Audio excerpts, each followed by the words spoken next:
Di luar kalau ada yang nganggur mungkin kasih tahu. Kita udah mulai.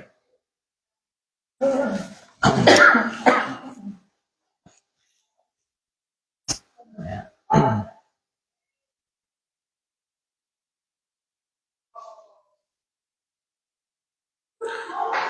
Bismillah.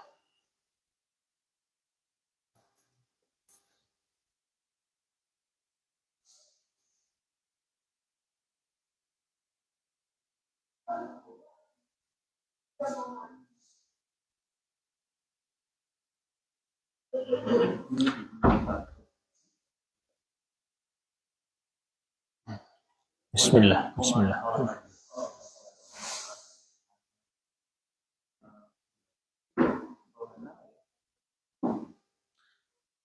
Kita mulai aja ya. Bismillahirrahmanirrahim. Assalamualaikum warahmatullahi wabarakatuh. Alhamdulillahirabbil alamin, nahmaduhu wa nasta'inuhu wa nastaghfiruhu wa nastahdihi wa na'udzu billahi min syururi anfusina wa min sayyiati a'malina, may yahdihillahu fala mudilla lahu wa may yudlil fala hadiyalah. Asyhadu an la ilaha illallah wahdahu la syarika lah wa asyhadu anna Muhammadan 'abduhu wa rasuluh. Allahumma salli wa sallim wa barik ala sayyidina Muhammadin wa ala alihi wa sahbihi wa sallim. Subhanaka la ilma lana illa ma 'allamtana innaka antal alimul hakim. Allahumma 'allimna ma yanfa'una wanfa'na bima 'allamtana wa zidna ilma. Rabbana innana amanna faghfir lana dhunubana wa qina adzaban nar. Amma ba'du.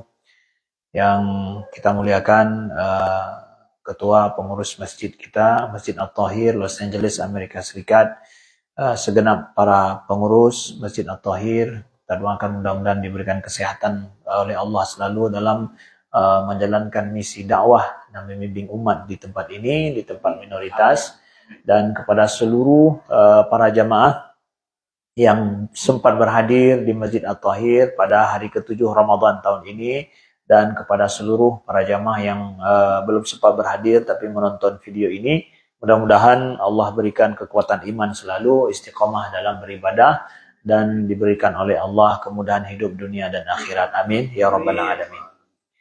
Senang sekali saya pada hari ini diberikan kesempatan oleh Allah untuk bersilaturahim ke Los Angeles, dan ini merupakan pertemuan kedatangan saya yang pertama sekali di tempat ini.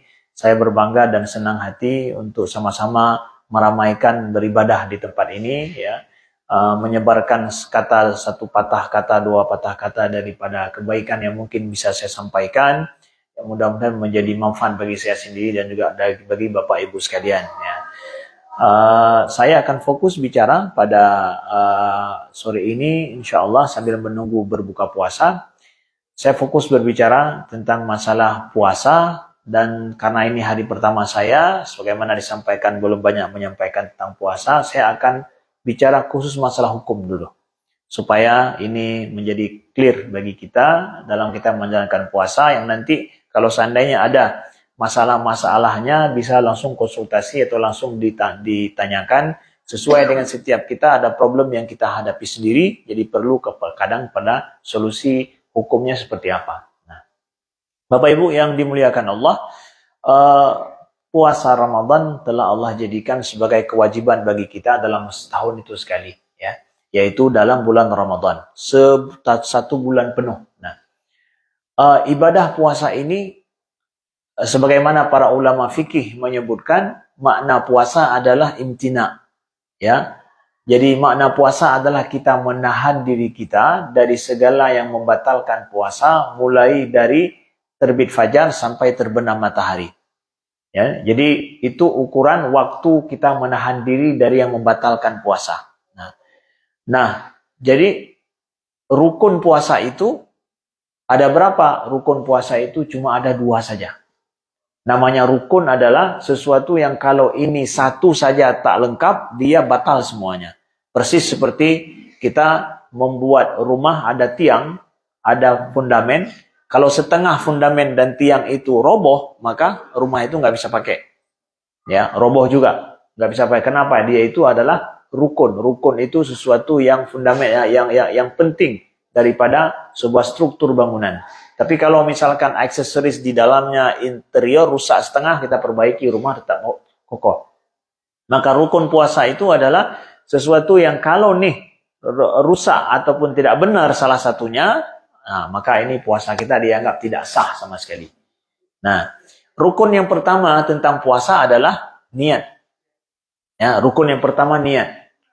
Nah, kita harus benar-benar paham bagaimana niat dalam masalah puasa sehingga niat kita benar, sehingga rukun kita yang pertama ini juga benar. Nah, karena ini pembahasan niat dalam puasa panjang dijelaskan oleh para ulama, tapi saya akan ringkaskan apa yang wajib kita ketahui tentang masalah niat. Nah, Bapak Ibu yang dimuliakan Allah, sering kita dengar dalam ibadah itu sering dikatakan niat puasa, niat sholat, niat bersedekah, niat untuk berzakat, niat untuk berhaji. Selalu dimulai dengan niat.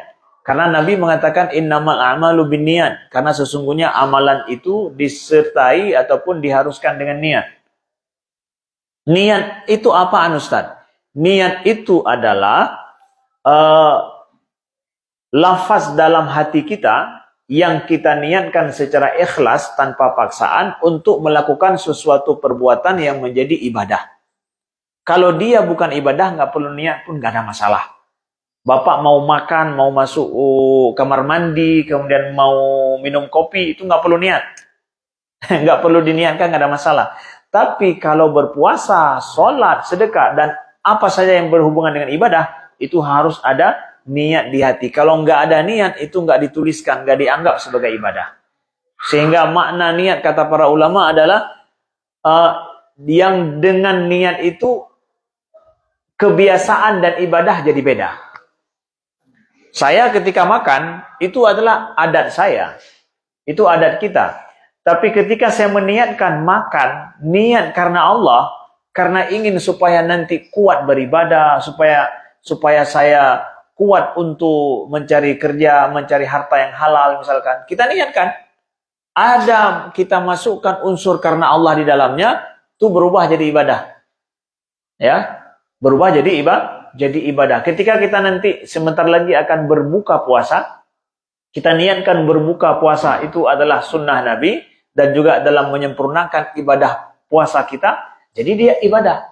Tapi kalau Bapak datang hanya untuk minum karena haus tadi, tanpa diniatkan, itu jadi suatu ya adat biasa saja, nggak akan diganjaran sebagai pahala. Nah, maka ini penting, pesan ke Allah masalah niat. Ya. Jadi ibadah itu beda ibadah dengan adat apa Ustaz? Pertama pada niatnya. Jadi kita berpuasa niat karena Allah, itu fungsi niatnya.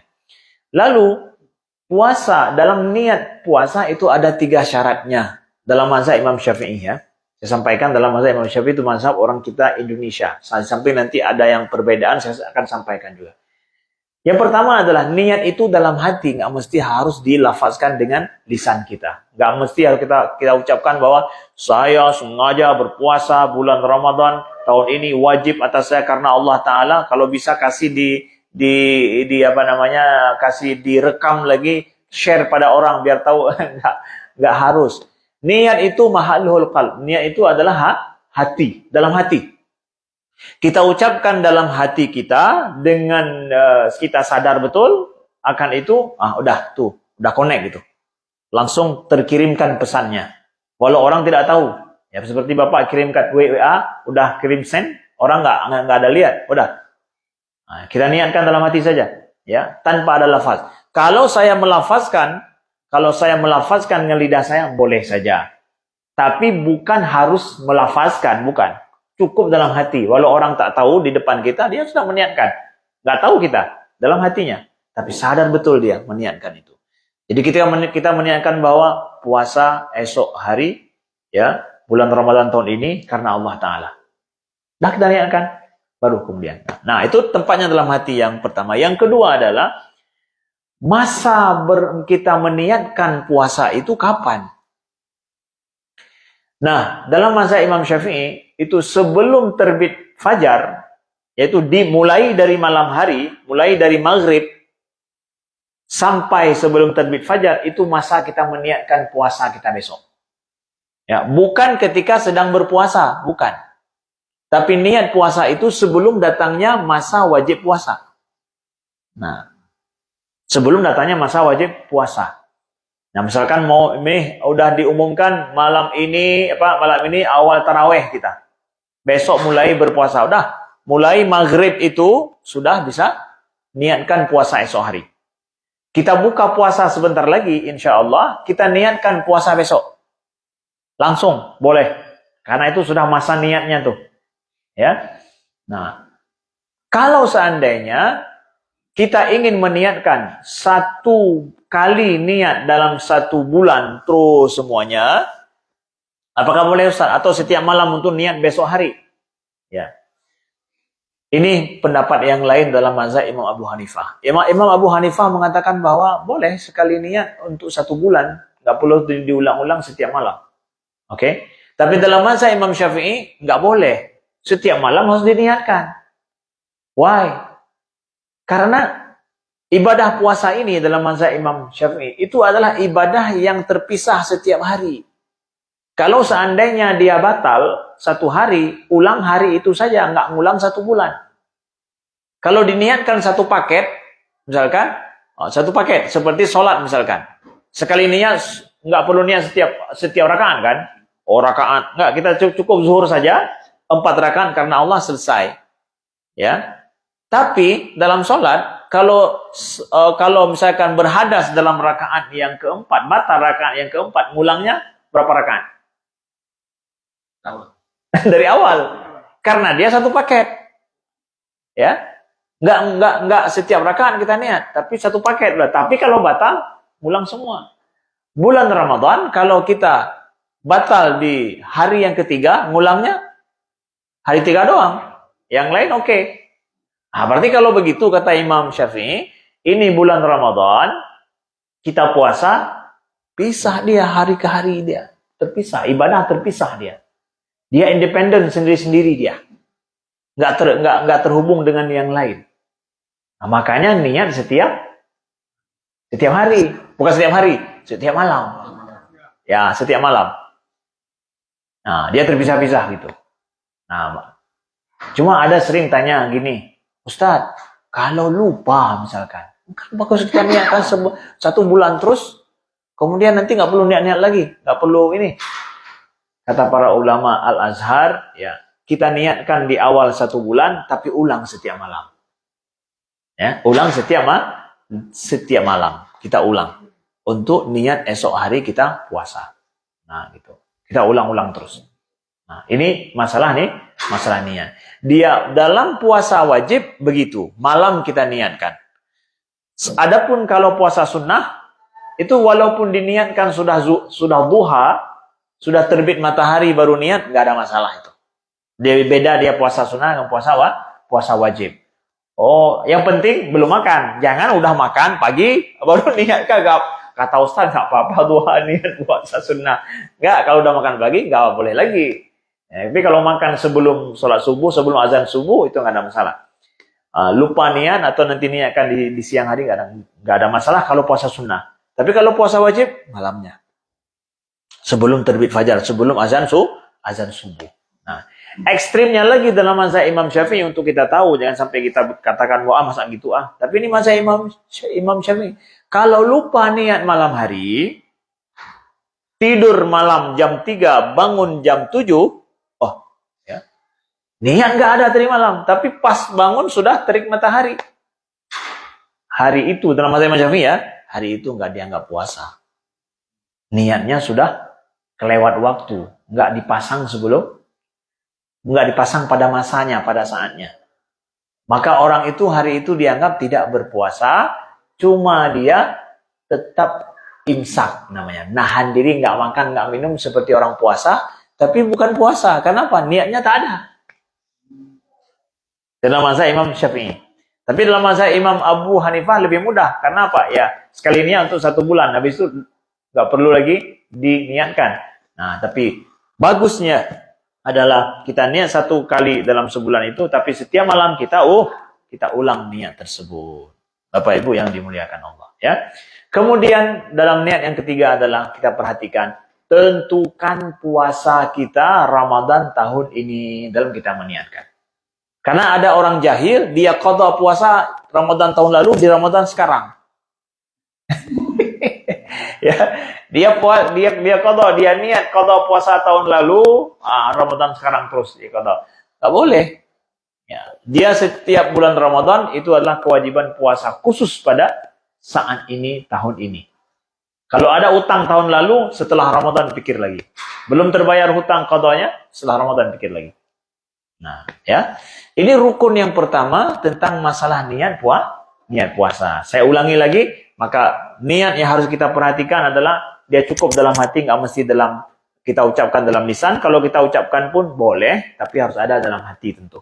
Yang kedua adalah dalam niat itu diperhatikan waktunya adalah di malam hari, dalam puasa wajib, nggak boleh setelah terbit fajar. Itu nggak sah, tidak valid lagi niatnya. Ya. Kemudian kita ulang setiap malam niat itu. Ya, setelah buka puasa niat puasa besok bagus. Setelah pulang sholat tarawih sebelum kita tidur ataupun ketika makan sahur silahkan niatkan. Ya. Kemudian niat itu tentukan kita puasa wajib tahun ini, Ramadan wajib tahun ini. Tayinkan, pastikan dia. Nah, kemudian ada masalah begini. Ada orang yang menghubungkan antara niat dengan sahur. Kalau nggak sahur berarti nggak puasa, dia pikir. Itulah penting kita tahu mana rukun, mana sunnah. Yang rukun itu niat, sahur itu bukan rukun puasa. Kalau seseorang nggak ada makan sahur, lapar betul, wajib puasa. Aduh, saya nggak ada makan sahur, tapi ada niat, wajib puasa. Karena sahur itu sunnah, bukan wajib, bukan rukun puasa. Cuma karena sering kita niat di waktu sahur, seakan-akan, aduh saya nggak ada sahur, nggak ada puasa. Wajib puasa. Walaupun nggak ada sahur. Sahur itu bukan rukun puasa loh. Yang penting niat ada, wajib puasa. Nah, gitu. Ya sahur bukan, itulah penting kita tahu rukun puasa apaan sih, supaya kita paham. Nah. Oke, itu masalah niat. Ada yang ingin ditanyakan tentang masalah niat, Ibu? Bapak? Clear? Jelas? Ya. Baik, ya. Baik, ya. Kemudian selanjutnya adalah rukun yang kedua, menahan diri dari segala yang bisa membatalkan puasa. Ya. Menahan diri dari segala yang membatalkan puasa. Apa-apa saja yang bisa membatalkan puasa. Nah, supaya rukun ini kita jaga betul ketika kita sedang puasa, supaya puasa kita sah. Nah, tahan diri dari yang membatalkan puasa. Apa saja yang membatalkan puasa, sehingga rukun ini terpenuhi. Yang pertama adalah, kita tahu semua, makan dan minum. Tapi bukan makan dan minum. Tapi yang benar adalah makan minum dengan sengaja. Tuh, lengkapnya begitu. Sekedar makan minum belum tentu batal puasa. Karena kadang lupa. Orang lupa, tidak sengaja, itu nggak ada masalah. Puasa terus, sudah 2 piring dia. Ya, udah ngopi, 2 kali ngopi baru ingat dia ya. Wih, puasa Ramadan ini. Kata Nabi, wa innama saqahullah. Kalau seandainya dia lupa gara-gara itu, maka sesungguhnya Allah sedang memberikan makan dan minum baginya. Nggak ada masalah. Sering-seringlah lo. Tapi jangan buat-buat lupa ya. Jangan buat-buat lupanya. Betul-betul lupa memang. Bahkan kalau misalkan kita lihat seorang sedang berpuasa, dia sedang makan minum, kita tahu tuh tidak direkomendasikan untuk ingat dia. Itu hak dia tuh. Rezeki dia tuh. Rezeki dia itu ya. Kapan ingat-ingatlah ya. Tidak direkomendasikan kita kasih tahu dia. Karena ya hukumnya dia sendiri kan. Ya begitu. Jadi makan minum dengan sengaja itu membatalkan puasa kita. Jadi kita tahan. Nah, jadi kemudian para ulama menjelaskan makan minum dengan sengaja atau yang semakna dengan makan minum. Ya, semakna dengan makan minum apa? Masuk makna makan minum, memasukkan sesuatu yang terasa baik benda atau segala yang sifatnya terasa ke dalam bagian tubuh melalui rongga yang terbuka. Oke, ini akan dengan prinsip ini akan banyak hal kita paham di sini. memasukkan sesuatu yang terasa, ya, dan wujud materi, ya, terlihat juga melalui rongga tubuh yang terbuka secara normal. Hidung kita, rongga tubuh terbuka secara normal. Mulut kita, rongga tubuh terbuka secara normal. Kemudian depan belakang kita, itu rongga tubuh terbuka secara normal. Oke? Kalau mau kita memasukkan sesuatu yang terasa berwujud benda lewat situ, maka itu para ulama menganggap bagian daripada makan dan minum yang bisa membatalkan puasa. Contoh case-nya. Seorang yang sesak nafas. Lalu gara-gara sesak nafas dia harus semprotkan ke dalam mulut atau melalui hidung. Enggak mulut, hidung. Memasukkan itu terasa, ya, itu batal puasa. Oh, Ustaz kan sesak nafas, kalau enggak mati dia. Ya udah, batal puasa dia normal saja seperti biasa. Diqadha ketika sudah sehat nanti. Enggak perlu dipaksakan puasa, sudah. Karena itu membatalkan puasa dia. Ya. Tetesan hidung juga itu bisa membatalkan puasa. Nah, semakna dengan itu juga, ya, orang yang berkumur-kumur. Orang yang berkumur-kumur bisa batal puasa? Enggak. Kalau seandainya tidak tertelan air. Ya. Kalau berkumur-kumur, ketika sedang berkumur ada dua macam. Ada sedang berwudu atau di luar berwudu. Berkumur-kumur di siang hari bulan Ramadan ada dua macam. Ketika berwudu atau di luar wudu. Ketika berwudu, kita diperbolehkan berkumur-kumur tiga kali. Dari 1 sampai 3. Kalau sedang berkumur-kumur, ketika sedang wudu, lalu tertelan tanpa sengaja, sedang wudu nih, berkumur-kumur tertelan tanpa sengaja, nggak ada masalah, oke. Tapi kalau seandainya berkumur-kumur di luar wudu, tertelan tanpa sengaja, batal puasa. Karena itu tidak disuruh. Ya, tidak disuruh. Begitu juga ketika berwudu, berkumur-kumur sampai 5 kali. Yang kelima, tertelan nggak sengaja, Ustaz. Batal puasa yang kelima ini. Kenapa? Siapa suruh yang 5 kali? Cuma 3 yang disuruh kok. Ya. Ya. Cuma 3 yang disuruh. Ya. Lebih dari itu sudah sengaja itu. Sengajanya apa? Sengaja memasukkan air. Masalah tertelan nggak sengaja juga dia nggak. Karena apa? Siapa yang suruh lebihin gitu. Nah, gitu. Paham ya? Berkumur-kumur itu. Nah, kemudian orang suntik DM misalkan, insulin atau bahkan infus, ya. Infus itu tidak membatalkan puasa karena memasukkan melalui rongga tubuh yang nggak terbuka normal. Lewat kulit gitu ya. Masukkan itu tidak membatalkan puasa. Kecuali infus ganti makan. Glukos. Nah, itu udah jelas-jelas makna makan. Kenapa? Ya, dia udah lemas. Jadi kasih makan dia. Yang nggak boleh makan puasa. Diimpus aja. Ada itu fatwa ulama Al-Azhar di kontemporer mengatakan bahwa ini nih batal puasanya. Karena apa? Itu semakna dengan makan minum. Jelas. Makan dia tuh. Ya. Begitu juga orang harus infusi darahnya itu. Ya. Dimasukkan darah dalam tubuhnya atau keluarin darah dari tubuhnya karena ada saudara harus kita donor darah, itu nggak batal puasa. Donor darah nggak batal puasa selama dia tidak, setelah donor darah tidak hoyong, tidak harus makan minum, ya. Itu oke. Tapi kalau biasa kita donor darah, memang setelah itu kita kuat, kondisi tubuh juga oke. Setelah donor darah kita pun nggak harus makan minum, itu nggak ada masalah. Tapi yang jarang-jarang donor darah, bulan Ramadan jangan donor darah, walaupun nggak langsung batal puasa, karena batalnya setelah donor nanti. Kenapa?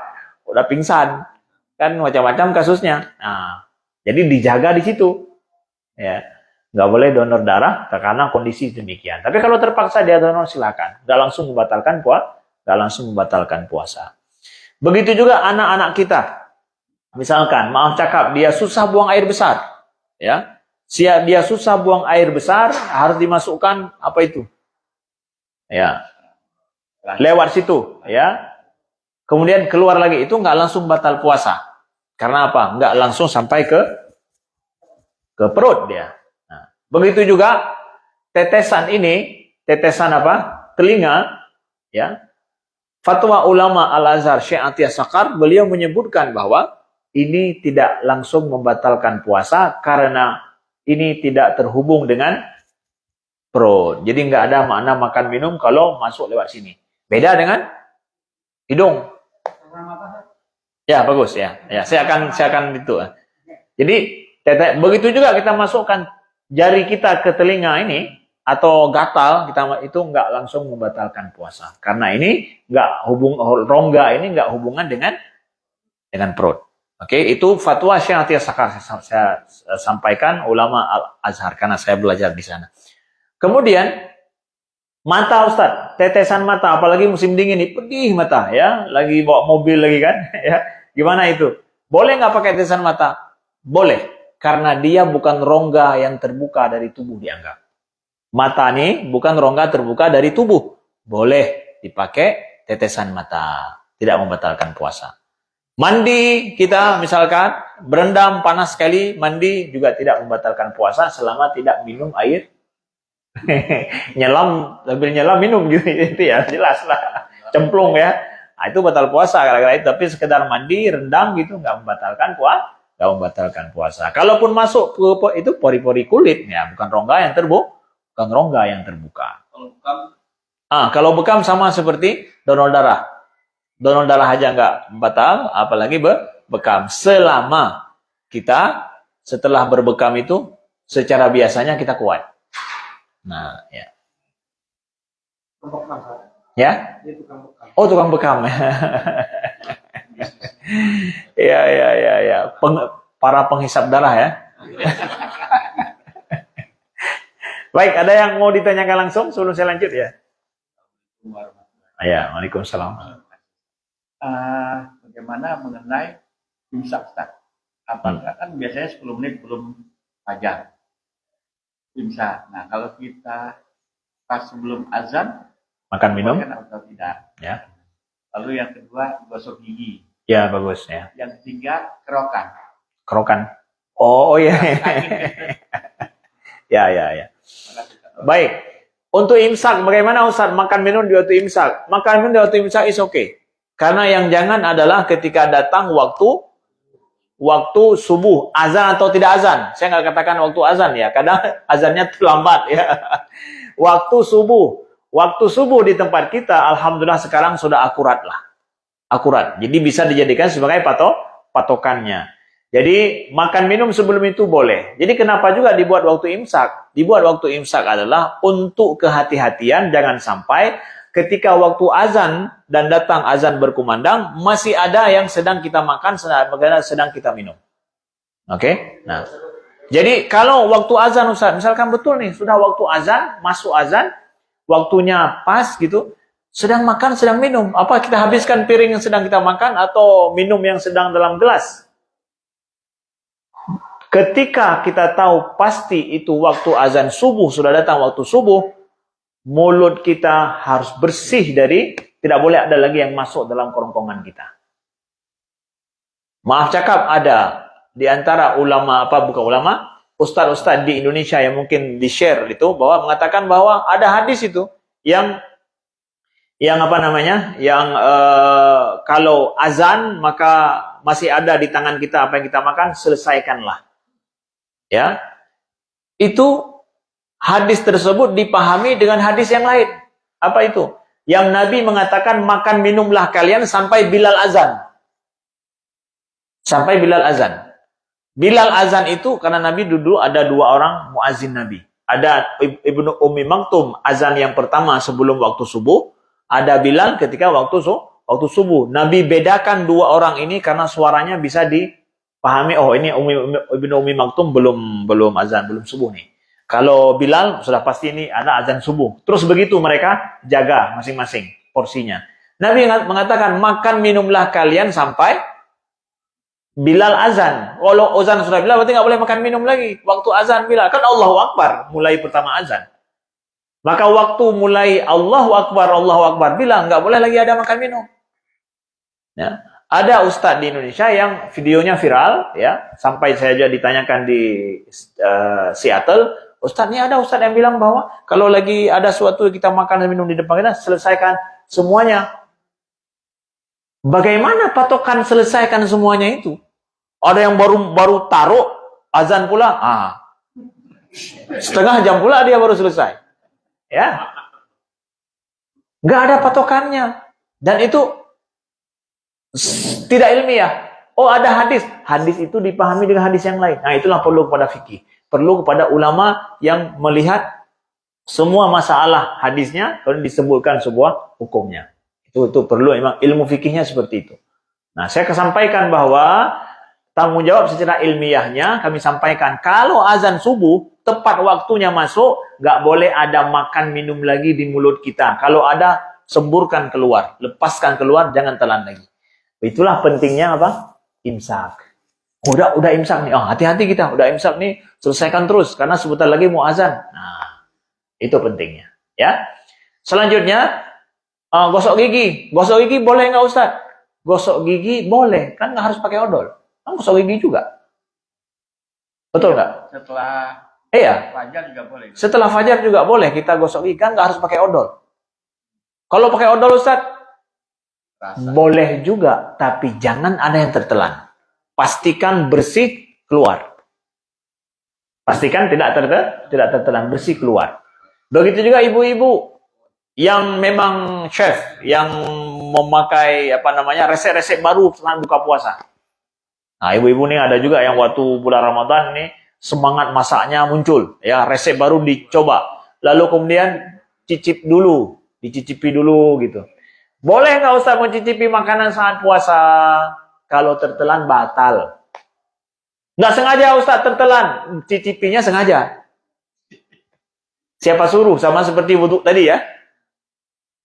Dia mencicipinya sengaja, tanpa sengaja tertelan, dianggap tertelan dengan sengaja batal puasa. Nah, itu saja perlu diperhatikan. Ibu-ibu banyak tanya selalu, Ibu Ustaz mencicipi makanan bulan puasa boleh? Saya katakan kalau tertelan batal puasa. Nggak sengaja tertelan, sengaja mencicipi. Paham ibu-ibu? Paham? Ya. Nah gitu. Tadi kerokan lagi ya.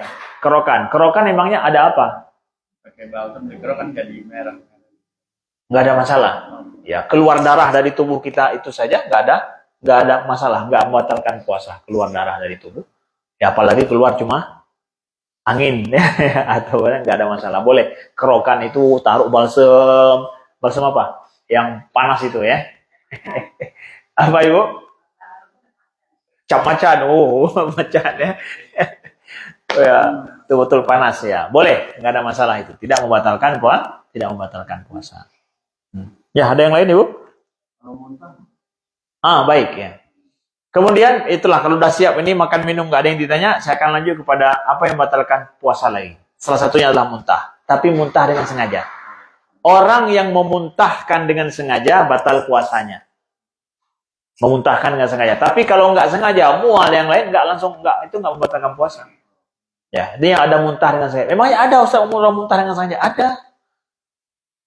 Orang memuntahkan diri dengan sengaja itu membatalkan puasa. Kalau nggak sengaja, mual dan yang lain apa saja accident-nya itu nggak masuk batal puasa. Kecuali dia banyak muntah, harus udah mulai dehidrasi, harus minum.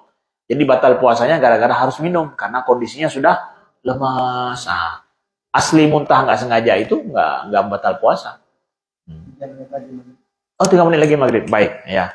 Baik, sekian. Terima kasih Bapak Ibu. Insya Allah saya akan lanjut nanti dalam salat tarawih ya. Salat tarawih kita akan lanjut insya Allah.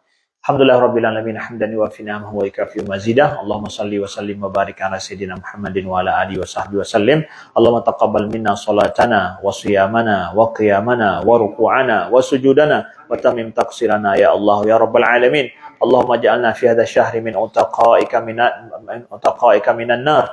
Allahumma atik riqabana wa riqaba abaina ummahatina minan nari ajma'in. Wa sallallahu ala sayyidina Muhammadin walhamdulillahi rabbil alamin. Sekian terima kasih. Assalamualaikum warahmatullahi wabarakatuh. Nanti kalau